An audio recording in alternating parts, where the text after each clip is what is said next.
Georgia at the Georgia State Fairgrounds, and we're here with the Nasty Lure Company. I want to show you guys the all-in. This is our stand-on bottom slow sinking square bill. So we're gonna put it in the tank. It's got a slow sink rate. So when it's cold in the wintertime, you can let it sit on the rocks, you can slow crank it, you can burn it, you can fish it like a jerkbait. Let's say you're cranking along on a flat and you hit that perfect piece of cover. You can stop, switch it, let it go back down, take off again.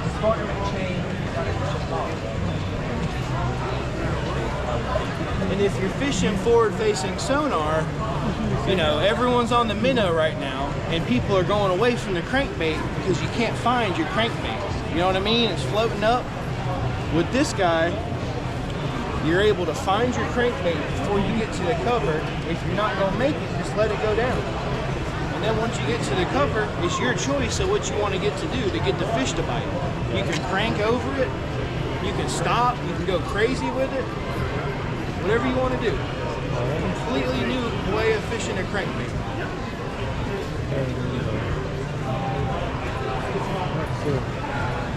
And this is the Nasty Lure Company, and y'all are based out of? So we're in Central North Carolina. We're in Sanford, North Carolina. Our first time here at the Georgia show. There's a lot of nice people out here, so we're having a good time. But yeah, you can find us at thenastylurecompany.com. We got 6 different baits. This is just our square bill. Everything we have slow sinks and stands on the bottom. SLB series, not the bad SLB. That's right. All right. Show you the newest thing we got. This is the Nasty 360, guys. It's a jerk bait profile that we're able to just crank down, get it deep. Most guys want that jerk to get that 12 feet. We can crank this straight down to 12, positive. We go deeper we need to. And the neat thing about it is we don't have to whack it down. Just crank it down. It's gonna get there fast. And we added the 360 hooks on it, so a big fish can't rotate, throw it off. Okay, it helps them stay pinned up front and back. Nobody has it but us right here, the Nasty 360. Okay, you guys gotta put this in your hand and try it. Thank you. Appreciate it. We'll be looking for some close now, guys. Later. So that's a 360, and that is their square bills and a few other baits they have rigged up.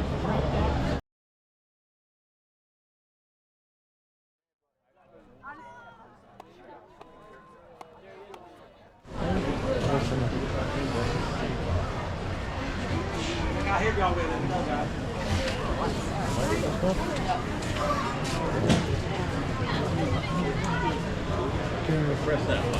There.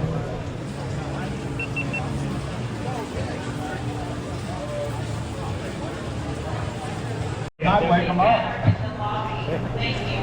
Got a getfishstick.com, and they got a whole school of fish right in. Okay, so we're at the point of the clear water. That's So what we're doing here is we're doing custom colors. You are the only ones that get this color because you get to choose what it is. So these ones are already made over here, and it takes 2 to make each one. So for instance, if you, let's say that you like watermelon with red here and with black, we can make you a custom skirt that would be watermelon red with black, and we can put it on a jig for $4.50, or we can put it on a chatterbait for $6.50. What I did earlier today is I had my good friend Paul make this one for me.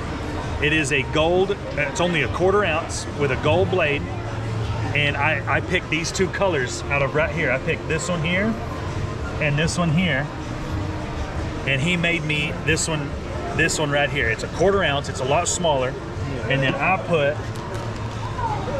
put this trailer right here. This is a trailer that we've got for sale over there at Paul's Worms. Paul E. Worms. Paul E. Worms. good afternoon, everybody. And you can see what I did is I cut about a 1/2 inch off of it to make it smaller.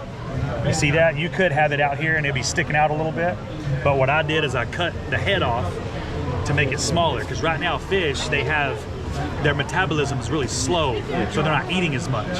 So downsize your bait and you'll catch a lot more fish. You can see how that chatterbait is a lot smaller for these colder temperatures. Looks really good. Looks really good. That's it. All right, thank you. You're welcome. And your name is? My name's Adam. Adam Hinkle. Okay, I own this Josh. trailer and I travel across the U.S. All right. Cool. doing fishing shows. Okay.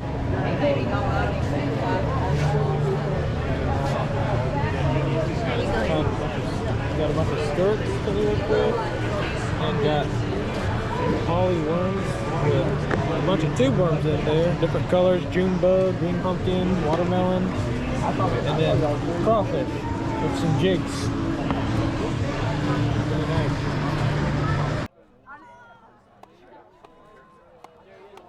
Color on the pearl one, huh? Just what color on this one? Oh yeah, that's beautiful. Would you 10 on that, and then what color do you want that?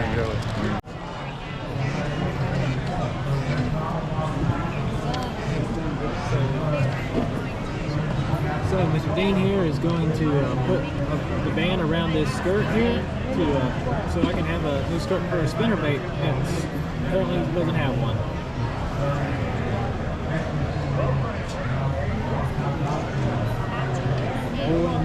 Just go through the plastic tube and slip the rubber band at the end. We do. Just clip it over here for you.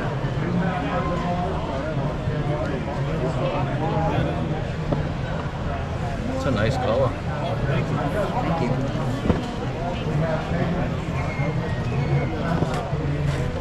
There you go. Thank you very much. Thank you, man.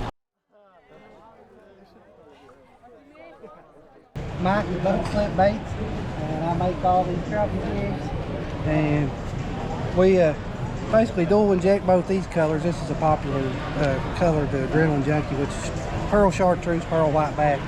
And then, well, the live scope people, they like to put them on a 16th ounce head and throw them out with maybe a little split shot back behind them so you can pick them up quicker. And just keep it above the fish's head. They usually come up and eat. And then the vertical jig, most people want 16th or so to go through the branch, or just the jig under the boat in the current to get it down quicker. And other than that, you flip it up and down. They crappie like to eat. Yeah, that's what they do. And so, where are y'all? We're from Woolworth, Georgia, where we're located right now. That's good. And that's your website? We're boatslipbaits.net. All right. And we're trying to come up with new colors every day. We just ship them out. Yes, sir. All right. Thank you very much. All right. Thank you. Okay. So there's a nice assortment of blues, Daiwa, Favorite, Fluger, Quantum, and Abu reels here. But I feel like the one I'm going to sticks out to me is this Ducket cardigan. And I already have a Ducket torch rod, so I think I'm going to stick with the Ducket cardigan reel. All right. River Rags Clothing Company. We've been open since September of last year. My wife and I owned a business, worked it for 19 years, retired, started this business, and it's starting out slow, but we're trying to get our name out there, you know. And so y'all do like just different like hunting style themed apparel and stuff? Actually, we do. We have a gym line, we have an outdoor line, we have a faith line. Faith line's really big for us. Get the gospel out there. Yes, sir. We have a golf line. We have all kind of stuff. So we have our website has a lot of different items on it.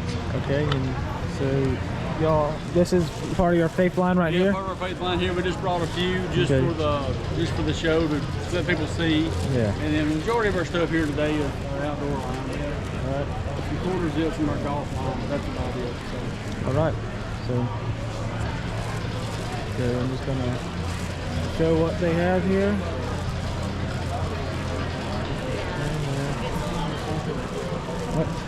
Where are you located at? We're in Cedartown, Georgia.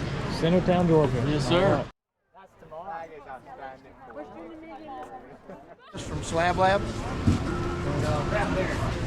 We kind of got a special jig head. It's got a bigger eyelet on it. Makes it easier to tie. Because that guy's blind.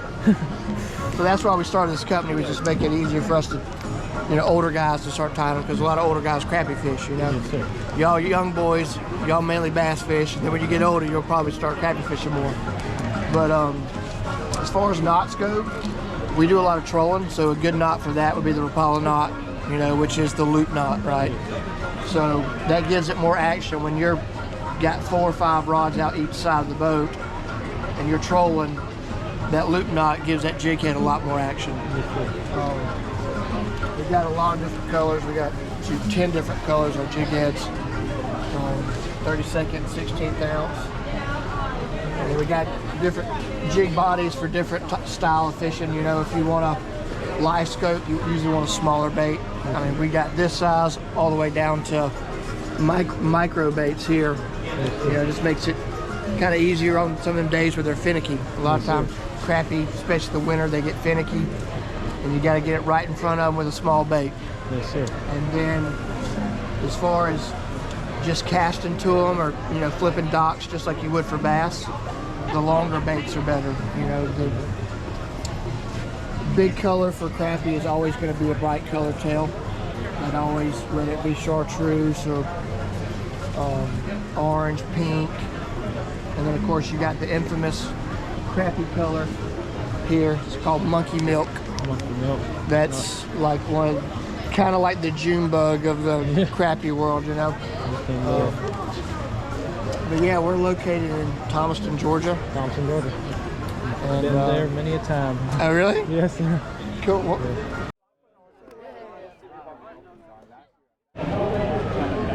nice wooden canoe.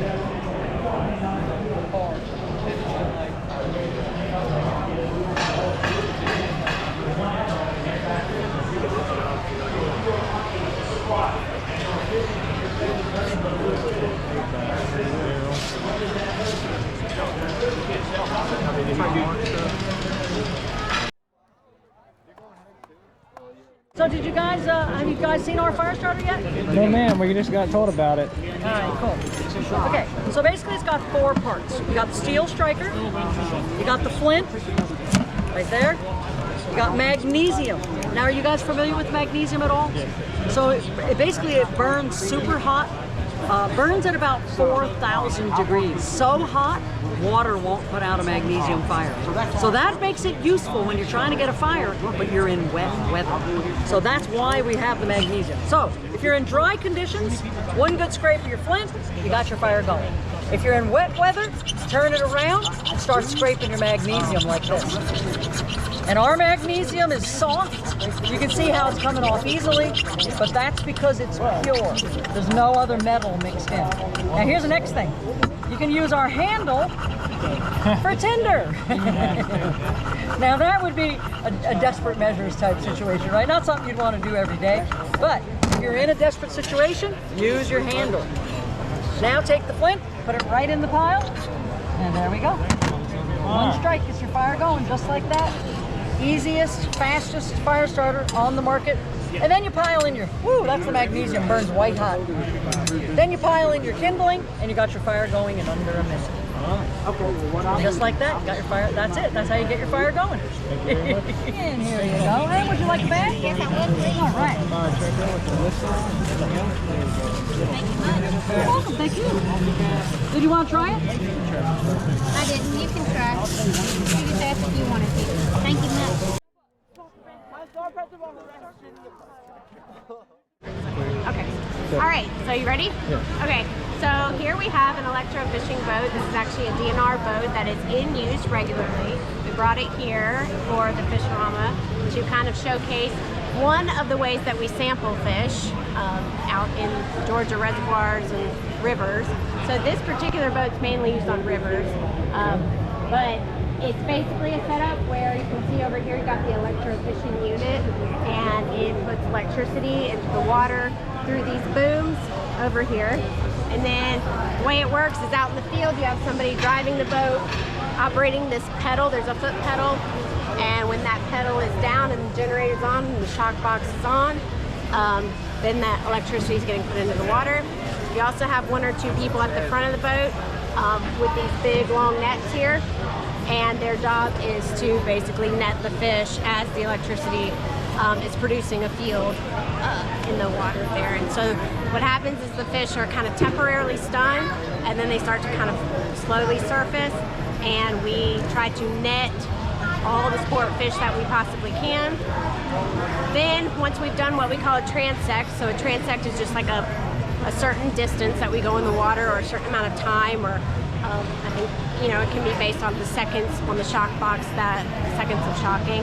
And then once the transect is over, we stop and we take all the fish that are in this live well right here, and we bring them out and we weigh and measure and identify each and every one of them. All that data is recorded and it's taken back and it's analyzed to kind of study and learn more about the population of fish that live in that reservoir river, and also the size structure of the species that are there. And it kind of helps us to gauge whether we need to change, like maybe harvest restrictions, harvest regulations, any kind of fishing regulations, bag limits, length limits, and also helps us to decide like maybe we need to stock and supplement the population. So it gives us a lot of really helpful information so that we can better manage the fish populations, keep them healthy for the anglers and for the habitat and the resource there.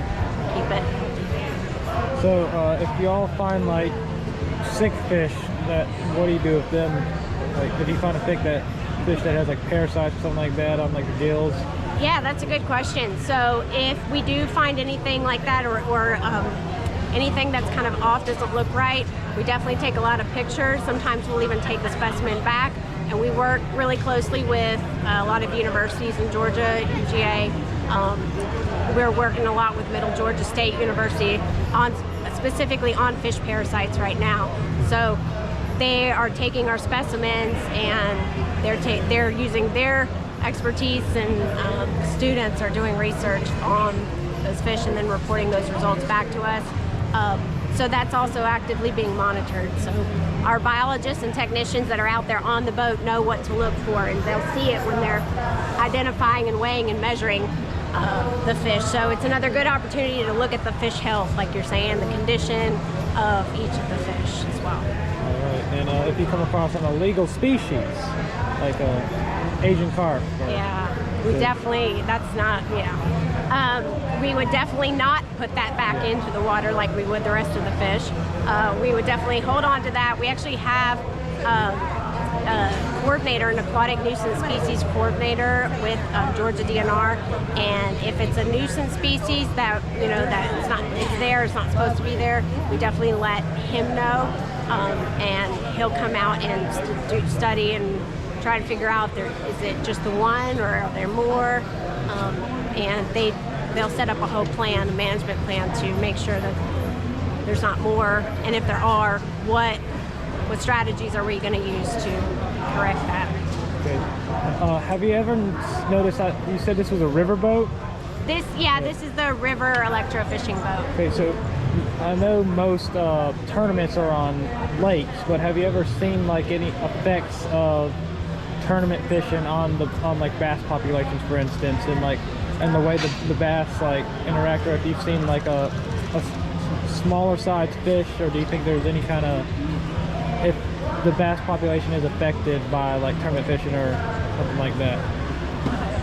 I personally haven't heard of that, but I've actually have heard the opposite, of where like river tournaments actually incorporating, you know, conservation aspects into their tournament that actually help the population of bass in the river. I haven't ever heard of it negatively impacting populations. There's also not a whole lot of river tournaments going on, especially, you know, as compared to like reservoirs and lake tournaments.